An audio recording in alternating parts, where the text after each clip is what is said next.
今年7月9日是基辛格秘密访华50周年，基辛格以视频的形式再次呼吁中美双方像50年前一样，用对话和理解来解决分歧。外界注意到，近来除美国各界有识之士外，美国多家媒体也相继发声，反思并批评拜登政府对华政策。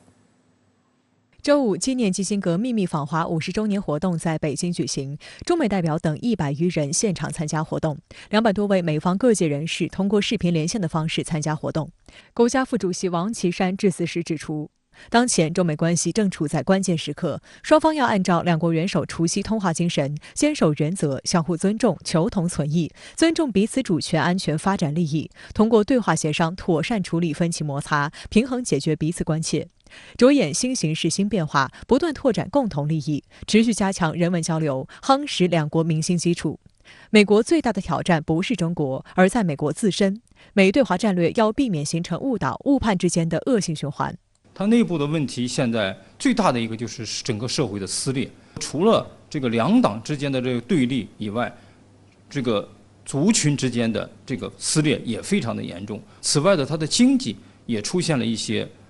很难解决的问题。因此呢，美国现在最大的问题是他自己的国内，他如何走出他自己的困境，不是在外边去找毛病、找原因。98岁的基辛格当日通过视频连线方式出席相关纪念活动，呼吁中美两国应该像50年前一样，用对话和理解来解决分歧。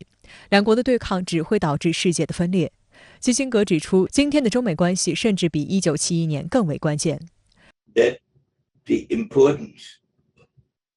of the relationship between our two countries remains crucial,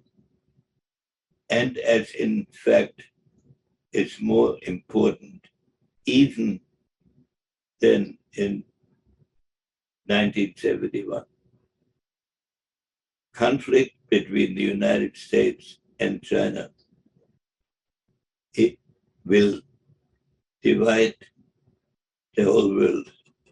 事实上，过去几年中美关系陷入低谷，基辛格代表老一辈中美关系破冰见证者，已多次就两国关系表示担忧。尤其是美国新一届政府上任前后，基辛格喊话拜登，当务之急就是要和中国展开对话，避免两国关系继续走冷。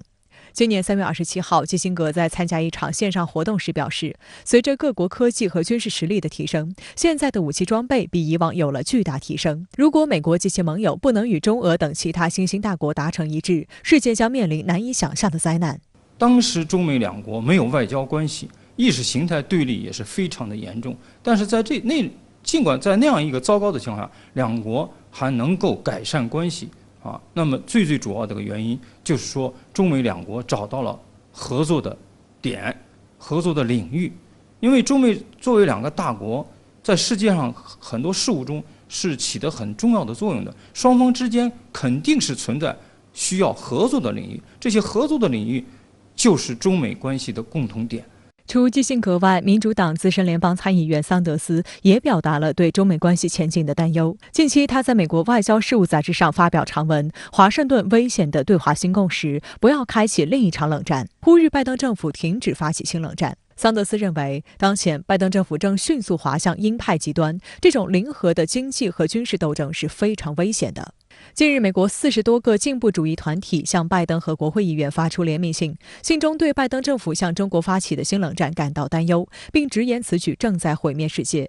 这些进步团体认为，中美关系日益紧张的原因在于美方的绝对的敌对态度，敦促他们停止对抗。在美国一些政客恶意挑动中美竞争、遏制中国声音甚嚣尘上的背景下，这些组织和个人坚持为中美合作发出理性之声，难能可贵。尽管在这样的一个严峻的情况下呢，美国还是有识之士指出，和中国搞对抗是没有出路的。回到冷战，第一个是不可能、不现实的，第二呢要付出相当的代价，因为冷战一个基本的事实在今天世界上不存在的。美国如果一定要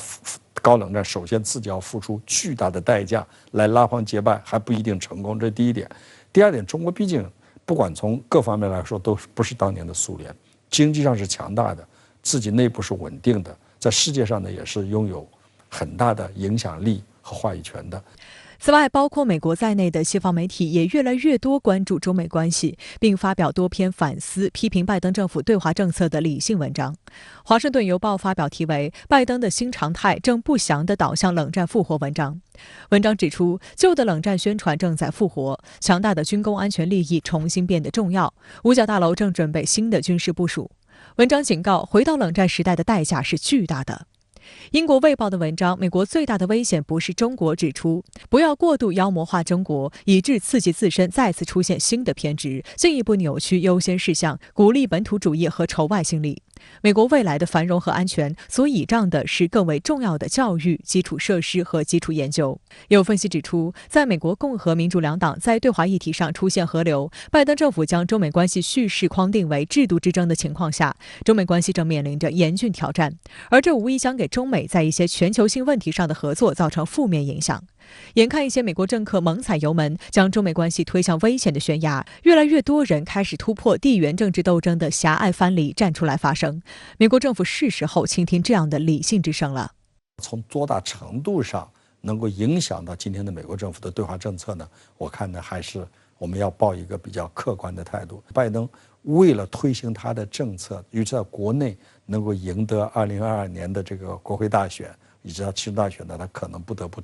这个表现出一副对华强硬的这样一个姿态来，因为在一个巨大分裂的社会里，对华强硬可能是唯一一个双方都能接受的最大公约数。从这个意义上看呢，我认为拜登政府对华所谓的竞争的一个策略呢，还会延迟一段时间。就当前的中美关系，外交部副部长乐玉成周五接受媒体采访时表示，美方有人宣称对华接触的时代已经结束，这个结论显然站不住脚。事实证明，中美通过50年的接触与合作，为世界办成了许多大事，解决了很多难题，包括推动冷战结束、促进解决诸多地区热点问题、合作应对恐怖主义、国际金融危机、气候变化等重大全球性挑战，维护世界和平与稳定。希望美方回归理性，回到对话合作的正道上来，不要把对抗中国当政策，把打压中国当作政治正确，把中美关系搞糟了、搞砸了，让世界2个主要大国发生对抗冲突，恰恰是最大的政治不正确。乐玉成表示，美方一些人千方百计想把国内问题转嫁到中国身上，但像美国这样的超级大国面临的最大挑战永远是来自内部，搞垮中国绝不是解决美国问题的药方。中国无意跟美国搞什么竞争，而是追求不断超越和突破自己。所谓从实力地位出发同中国打交道，骨子里是霸权心态和冷战思维，无非就是秀肌肉、舞大棒吓唬人。乐玉成还谈到，就实力而言，美国仍是全球位居第一的大国强国，在相当长时间内都难以被超越。但实力再强，国霸必衰，霸权不得人心。今天如果还有哪个国家想着要延续霸权，号令天下，随意干涉别国内政，注定会失败。此外，对于一个大国来说，思想的衰落比实力的衰落更危险。从美国自身的利益上来说呢，在现在这个这世界经济一体化，这个世界格局从一强独霸向一强多极这个发展情况下，你再搞对抗呢，实际上呢也没有这个力气。50年后，中美关系又走到了关键十字路口，美国对华政策正经历新一轮重构，面临在对华合作和对抗冲突之间做出选择。从目前看，美国咄咄逼人的态势仍将持续，在军事、科技、人权等各领域打压和围堵中国的动作，短期内不会停止。在军事上，据南海战略态势感知计划周四发布的信息显示，美国海军胜利号海洋监测船自6月8号进入南海后，1个月以来一直在西沙群岛、中沙群岛附近航行，距离西沙群岛领海基线较近时只有大约53海里。1个月内，该船已经绕西沙群岛和中沙群岛外围一圈，在一些海域还多次折返停留。信息显示，该船以及中程号海洋监测船今年4、5月份也频繁现身，主要在中沙群岛南部和东北部进行密集活动。其中，中程号于4月5号前后进入南海活动，分别在西沙群岛与巴士海峡、西沙群岛与南沙群岛间的海域进行了高强度侦察活动。信息显示，胜利和中程号同属胜利级海洋监测船，隶属于美国海军，主要搭载拖曳式声纳和低频主动声纳系统，对海底地形进行测绘、制作海图，以方便己方潜艇战时的航行和作战行动，还能直接探测对方潜艇的噪声，分析噪声特性，记录其英文，利于战时识别。有专家表示，这类舰只虽然叫海洋监测船、音响测定船，但实际上都是典型的侦察船，具有较好的稳定性和静音效效果，所以比美军作战舰艇的对潜探测能力更强。加上美国的 P-8A 反潜巡逻机频繁巡航南海，两者之间可能进行配合，对中国海军舰艇在南海的活动造成一定威胁。此外，不排除美军舰艇在相关海域部署水下传感器以及水下航行器的可能。分析认为，这些打着海洋监测船、音响测定船旗号的侦察船，在和平时期的危害甚至要比进行航行自由行动的美军战舰更大，有必要引起高度警惕。所以说，美国现在这样做的事情呢，就是说他在做前期的准备，做准备，以防呢，就说以防跟中国如果真正发生冲突的话，他能做到有备无患，这个是他的一个主要的想法。我们这时候来呢，这个就要提高警惕了，发挥我们这个手段，包括屏蔽他的信号啊，当然等等，不能容忍他在这个地方这个放肆胡来然后这个大肆的明目张胆的收集中国的信息这个是不允许的。好，相关的话题马上来连线特约评论员张思南。张先生你好。那么，外交部副部长乐玉成表示，把中美关系搞糟了、搞砸了，恰恰是最大的政治不正确。但我们看到，美国似乎仍然非常热衷于对中国拉开新冷战的架势。那对此您怎么来看呢？主持人好。第一，美国想和中国搞新冷战已经不是一天两天了。美国试图用冷战的模式和思维来理解中美间的竞合关系，去复制当年对苏联的胜利。相较于特朗普，拜登的对华政策的对抗性有过之而无不及。今年3月，拜登在上任以来的首次记者会上就将中国定义为美国最严峻的竞争者，并在此后多个公开场合不断渲染中美之间的竞争是不同社会制度之间的竞争，要求西方世界必须团结一致以应对中国。可以说，拜登试图在中国和世界之间架起一道新的铁幕，除了没有直接点出新冷战之外，我看不到拜登的认知逻辑和冷战思维有什么本质不同。第二，新冷战说到底也不过是美国人的一厢情愿，因为中国不是苏联，中美关系远比美苏关系要更为复杂与复合。冷战时期，美苏关系的本质，用特朗普的话来讲是脱钩。举例而言，美苏作为当时的世界第一和第二大经济体，一如今天的中美。然而，由于长期的经济对立和封锁，两国之间的贸易均不到各自贸易总额的1%，彼此间的交集可谓是微不足道。我们再来看看今天的中美。根据美国普查署的数据，2020年中美贸易占美国全球贸易总额的14.8%，中国产品占美国全球进口的18.6%，中国是美国第一大贸易伙伴。要知道，这还是在贸易摩擦和新冠疫情的影响之下，数据有所下降。2014年到2018年，连续5年间，美国进口总额的20%以上都来自中国。我不想说经济决定论，但事实是，中美间的这种贸易依存，决定了美国不可能在两国关系上简简单单就能走上冷战时期的老路。至少，我看不到拜登政府有足够的勇气和能力去和中国脱钩。我们先不说勇气，就说能力，这意味着一夜之间，美国约1/5的进口产品要从货架上消失。这对美国人的日常生活和美国社会的发展会有怎样的影响，我不知道。但我知道的是，美国的资本是不会答应的。那么如果新冷战是一个伪命题的话，那么中美关系当前的本质又是什么呢？这是个好问题。习近平总书记指出，世界正处于100年未有之大变局。对于中国而言，这是中华民族伟大复兴前夜的关键节点；对于国际而言，这个世界的实力版图将再次迎来决定性的变革。中美关系必然会进入一种有别于当前的新型大国关系。而进入这个新型大国关系不是一蹴而就的，它需要一个动态平衡的阶段。这在我看来，就是当前中美关系的本质。所谓动态平衡，一方面指的是两国间不可避免增加的对抗性，它来自于一个相对衰落中的美国，因为恐惧而执着于通过搞事情来展现自身的霸权。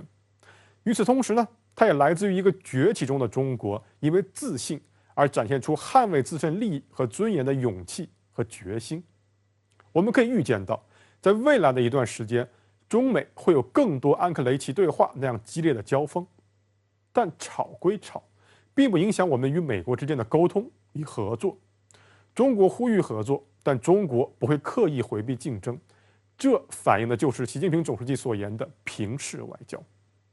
另一方面，这种对抗性的增加不会是无限的，一定是在某个可控的范围之内，因为中美两国终究是受益于彼此间的正常往来的。正如美国舆论老是说，中国是由美国所主导的经济全球化最大的受益者，这句话的另一面实际上是美国也是中国崛起最大的受益者。在中国改革开放以来的43年里，这个世界上最强大的资本主义经济体 GDP 翻了整整8倍，是发达经济体中增速最快的一个。这和美国与中国的深度经济往来不无关联。这就是为什么中国外交部副部长乐玉成表示，把中美关系搞糟了、搞砸了，恰恰是最大的政治不正确，因为这样不符合中国的利益，但更不符合美国的利益。而这对我们的启示在于，面对当前的中美关系，我们不仅要有捍卫自身利益和尊严的勇气与智慧，更要有足够的格局和眼界，去看到并落实一个双赢乃至是多赢的中国方案。好的，非常感谢张先生在线来和我们分享您的观点，谢谢。外交部副部长乐玉成周五在接受采访时也谈到人权问题。他表示，中国共产党在人权上不仅无可指责，而且应该给其颁金牌、授勋章。美西方国家没资格跟我们讲民主和人权，不能拿着手电筒只照别人不照自己。外界注意到，近2周，中方代表在联合国人权理事会上打出组合拳，对美西方国家侵犯人权的做法有力回击。多位学者告诉深圳卫视记者，中方的做法不是针对某一国、某一人，针对的是侵犯人权行为本身，同时更是为了打破西方国家在人权问题上长期垄断话语权的不合理现象。乐玉成表示，民主人权不是标语口号，不是用来当摆设的花瓶。中国共产党100年奋斗历程所取得的辉煌治理成就，就是最成功的民主，最有说服力的民主。中国共产党领导14亿中国人民摆脱千年贫困，过上幸福生活，就是最大的人权，最好的人权。可以说，中国共产党在人权问题上不仅无可指责，而且应该给其颁金牌、授勋章。乐部长说，就是我们应该得到奖章，就是西方在这种情况还要指责我们的人权问题，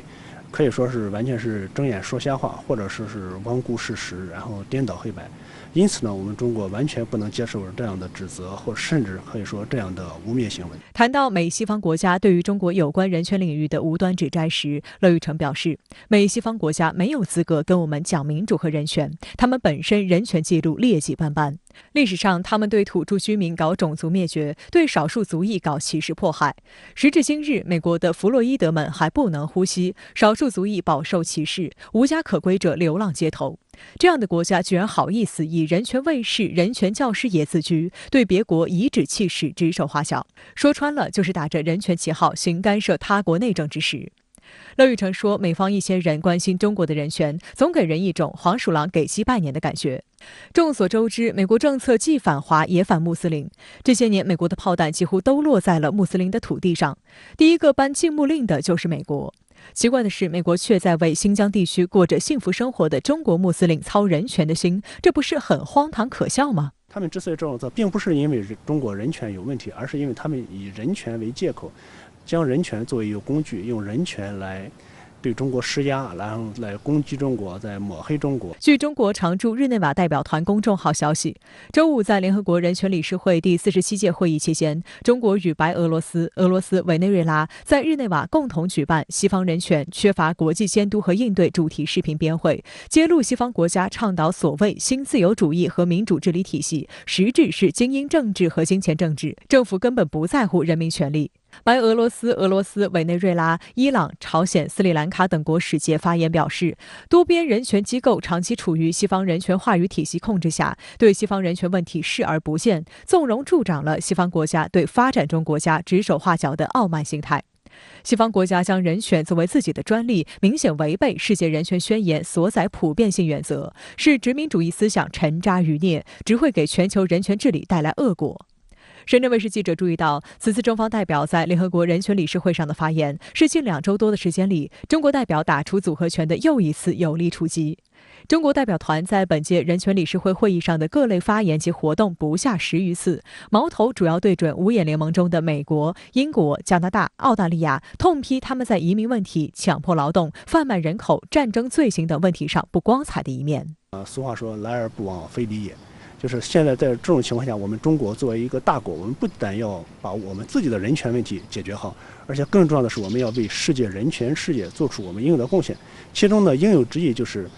去揭露、去帮助美国、帮助其他西方国家发现并纠正自己存在的问题，然后让世界各国在人权方面取得共同的进步。外交部发言人汪文斌在周五的记者会上表示，一些西方国家口口声声说欢迎批评，当中国和其他发展中国家对他们的人权问题表达合理关切时，他们却感到极度的不适应，甚至不接受，说中方搞麦克风外交、干涉内政，这是典型的双重标准，充分反映了他们根深蒂固的傲慢、偏见和虚伪。为什么从不在人权理事会就此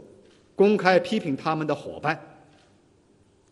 为什么对国际社会的批评装聋作哑、视而不见？他们真的是人权卫士，还是将人权问题政治化？国际社会看得一清二楚。北京语言大学国别和区域研究院学术院长黄静在接受深圳卫视记者采访时表示，中国作为非常重视人权的负责任大国，对世界上任何国家做出的违反人权、侵犯他人利益的行为提出批判，无可指摘。中方针对的不是某一个国家、某一个人，而是侵犯人权行为本身。那恰恰是你美国到处去批评人家这个有违反人权，那个人呢违人权，而自己呢是最大的违反国，包括像什么加拿大呀、澳大利亚这些国家。所以中国对这样违反人权的行为和做法提出批评和谴责，这是应当的，这是我们一个大国应该尽的责任和义务。如果我们不去批评，其他人难道要靠其他人批评吗？是一个大国的担当的表现。观察认为，过去中国外交多是针对外界污蔑进行回击，现在中国开始主动亮剑，设置议程，引导国际社会对美、加等经常给别人乱扣帽子的国家进行调查，无疑将在国际社会上产生连锁反应。黄静告诉深圳卫视记者，中方的做法更是为了打破西方国家在人权问题上长期垄断话语权的不合理现象。我们中国也有说话的权利，我们中国有说话的声音，并且我们有实事求是的批评你们确确实实，谴责你们确确实实在方面做出了一些非常不道德、不好的事情，也是对话语权的一种表明，我们有话语权。那么最后一点呢，我认为就是说，在人权这个问题上，我们大家应该共同的本着一种合作的精神，共同的克服在人权上的一些不道德、不正常的做法。而作为美国呀、澳大利亚这些所谓的发达国家，这些所谓的标榜自己自由民主、讲究人权的国家，就应该更大的责任来把自己的事情做好，而不是在世界上到处指手画脚的批评其他人。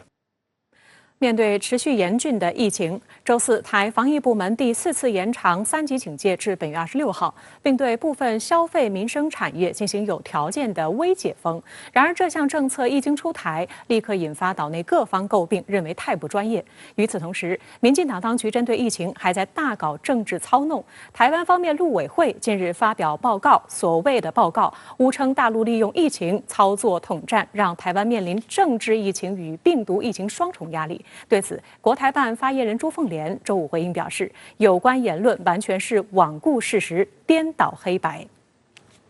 台湾地区流行疫情指挥中心周六公布，新增31例新冠肺炎本土确诊病例，新增6例死亡病例，累计病亡人数已超过700人。台湾目前的3级警戒原定于12号结束，但由于疫情仍然严峻，台防疫部门周四宣布第4次延长3级警戒至26号。但自12号起可局部进行有条件的微解封，餐饮场所可适度松绑开放堂食，风景区、植物园、博物馆、电影院、室内运动场馆和游乐园等逐渐开放，允许9人以下旅行团出游，允许剧组拍摄等。继校正回归之后，微解封成为台防疫部门新发明的又一热词，立刻在岛内引发争议。相较于部分餐饮业者认为微解封可以一定程度刺激需求、提振业绩，大部分岛内民众对于这项政策提出质疑，表示微解封政策不少地方自相矛盾。比如允许开放室内健身房、电影院，却不开放篮球场、网球场等户外运动设施；室内5人才算群聚，但不允许4人打麻将，让网友纷纷回应：标准很怪，不如不要解禁，越讲越复杂。有家长质问：托管班不开，健身房却可以开，难道要把小孩送到健身房吗？真的是前所未见，所有东西都是双重标准，甚至你搞不清楚它的标准，就是一群他完全没有接地气生活的官员在从事这些决策，搞得荒腔走板。9个人的小巴出游可以，但是4个人的这个麻将或5个人的家庭聚餐不可以。我真的搞不清楚，说卫福部你的科学到底判断到膝盖去了吗？实际上，台防疫部门在出台微解封政策之前，并未与各县市事先进行商讨。在周五台湾各县市召开的记者会上，只有民进党籍台南市长黄伟哲宣布配合，其余负责人态度都相当保留。值得注意的是，除了柯文哲、侯友宜和卢秀燕之外，连绿营的桃园市长郑文灿和高雄市长陈其迈都对微解封颇有微词。郑文灿就宣布仍维持餐厅只准外带的政策，不鼓励开放堂食。岛内资深媒体人赵少康则直言，岛内各县市出现不同调，显示台当局的微解封政策太不专业，是为救经济迫不得已而为之，根本没考虑疫情的严重程度，看不到专业公共卫生考虑。高雄市医师工会理事、执业33年的医师黄义玲更是预料，微解封下一步就是微爆发。台湾这个微解封是在麻痹所有台湾人民的心灵、脑袋，是为了对台湾目前的经济的困境做一个妥协而已。所以陈时中说，虽然有很多的矛盾，可是有非常非常小的一个希望给百姓。所以这个讲法就很好笑，你这个小小的希望，你会不会造成全体人民要付出很大的代价？台湾没有那个条件，所以人家说你这个微解封，最后就是微爆发。台湾民众对于微解封之所以存在很多的忧虑跟高度的不信任，当然最主要的原因是因为指挥中心在第一波本土疫情的一些相关的表现让台湾人民普遍的不信任。指挥中心的专业性已经受到了台湾人民跟地方县市政府的怀疑跟挑战那么接下来你说还要台湾人民持续的顺时钟，恐怕就是一件很困难的事了。民众党籍民意代表高虹安表示，现阶段对于台湾来说，疫苗覆盖率才是关键。如果没有达到标准，微解封没有任何实质性帮助。因此，尽快让民众顺利打到疫苗，避免疫情再起才是最重要的。尽管蔡英文日前宣称全台湾7月底要达到疫苗24%至25%的接种率，然而由于疫苗的极度短缺，目前岛内第1剂疫苗覆盖率只有13%，打完第2剂疫苗的则不到1%。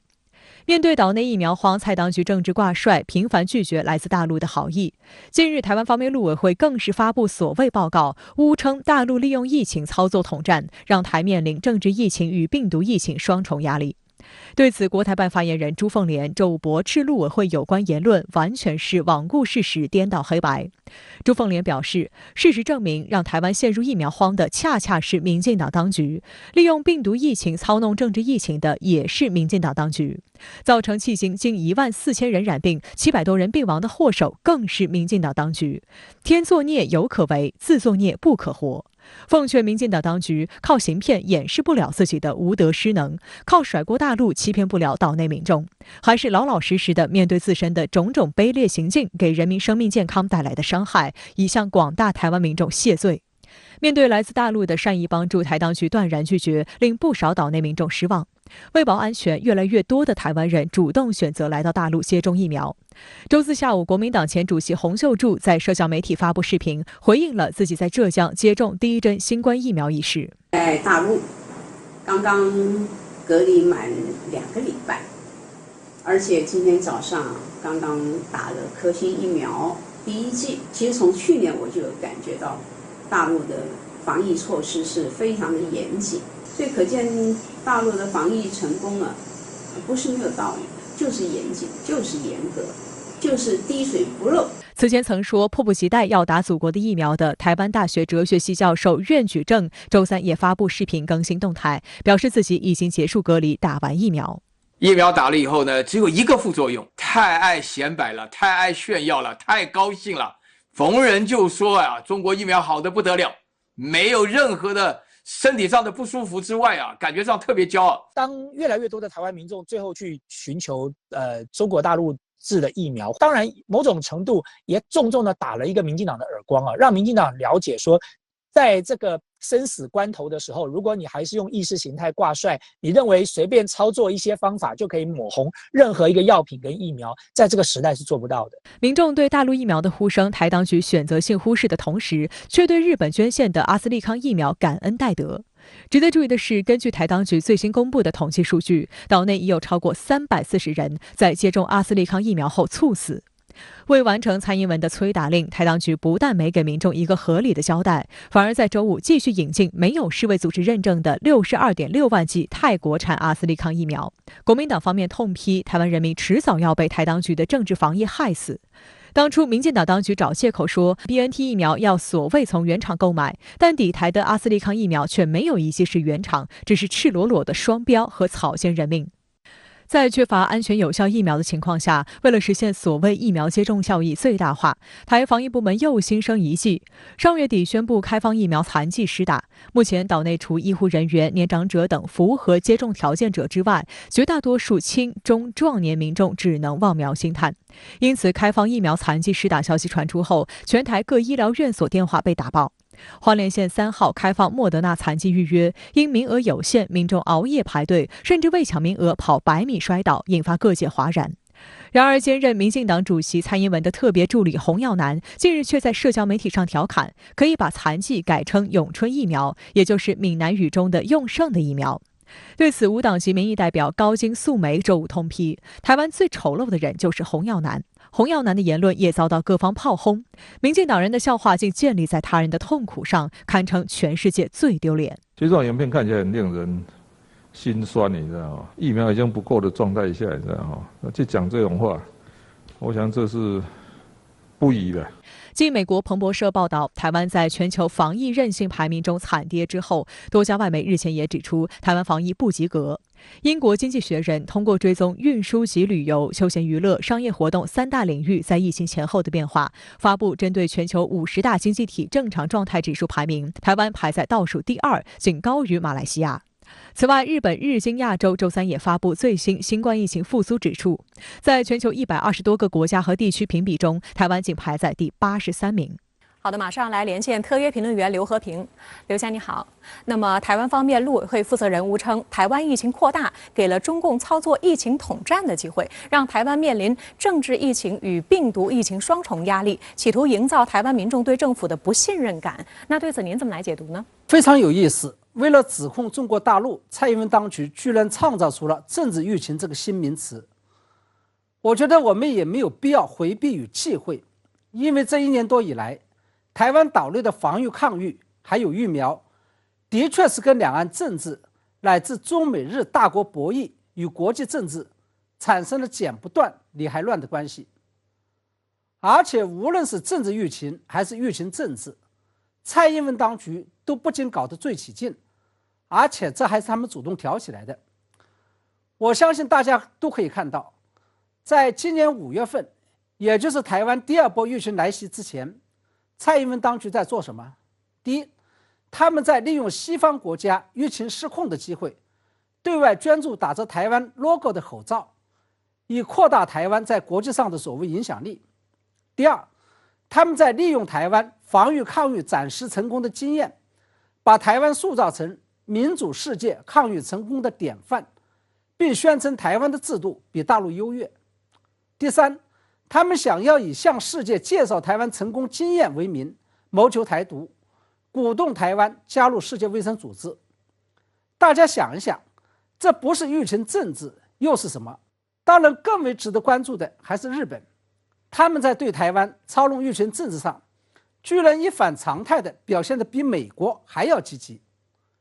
菅义伟政府在自己国家疫情久治不愈、疫苗不够用的情况下，先是送给了台湾113万剂 AZ 疫苗，后来又再度追加了124万剂。对此，日本防卫副大臣中山泰秀直言不讳地表示，我们必须要保护民主的台湾，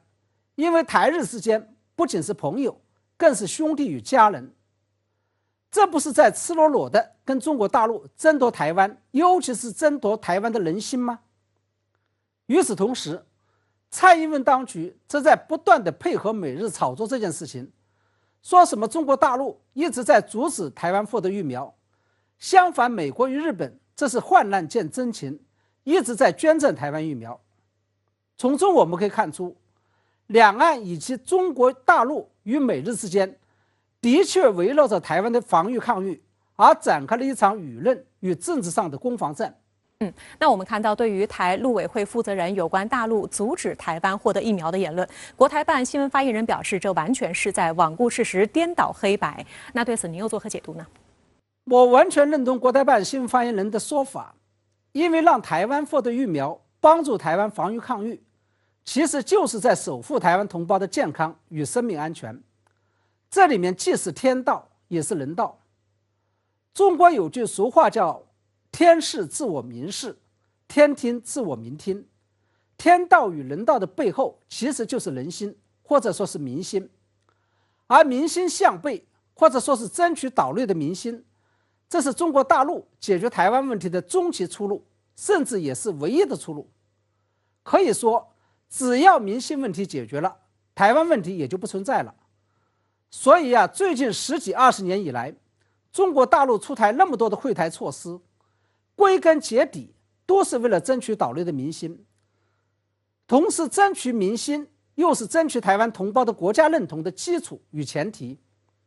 在这种情况下，中国大陆怎么可能会通过政治打压来阻止台湾获得疫苗？相反，中国大陆实际上是巴不得台湾同胞早点获得更多更好的疫苗。为此，中国大陆还让台湾同胞比大陆同胞多了一重选择，即不仅可以获得中国大陆生产的疫苗，而且可以获得德国与美国合作生产的复必泰疫苗。甚至为了防止蔡英文当局的政治过敏症发作，中国大陆还多次表示愿意透过民间组织向台湾捐赠疫苗，或者说让台湾的民间组织来购买上海的复星医药公司代理的复必泰疫苗。当然了，假如蔡英文与民进党当局既想得到疫苗，又想借此机会拒绝承认一个中国原则的9个共识，尤其是想趁机在国际上炒作2个中国，那中国大陆肯定会出重手来打压。这就是蔡英文当局以所谓的国家名义向德国求购疫苗会遭到拒绝的原因。假如蔡英文当局认为这就是中国大陆在疫苗问题上对台湾采取的2手策略，即一手通过政治打压阻止台湾获得疫苗，另外一手通过赠送疫苗来收买台湾的人心，那蔡英文当局就要做好长期面对大陆2手策略的心理准备。因为这2手策略的本质其实就是反独促统，或者说是一手反独一手促统，这是大陆对台的根本战略方针。好的，非常感谢刘先生在线来和我们分享您的观点，谢谢。